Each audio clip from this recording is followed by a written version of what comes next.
كنت بعد كل شي كبير بصير بحياتي، بعد كل شغلة كبيرة بتصير بحياتي، لما بدي ادعي لله ما اقول له يا ربي التواضع، اقول له يا ربي عدم الادراك، ما تخليني ادرك، لانه اذا بدي ادرك وافهم اللي عم بصير مستحيل يحملني راسي.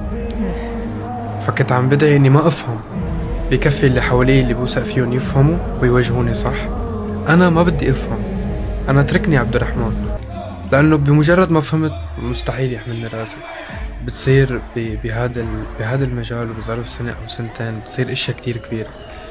يعني مثل كنت عم بسأل حالي شو يعني الناس عم تقطع كتير كيلومترات وعم بتنط على مناطق عالية مش لتأذيك لأنه بتحبك. بس تعدي وتسألي حالك هذا السؤال أكيد بده يتملكك الإيجو، وأكيد بده يتملكك الغرور بدون ما تحسي. فشو يعني؟ فكنت عم بدعي لله ما بدي أفهم.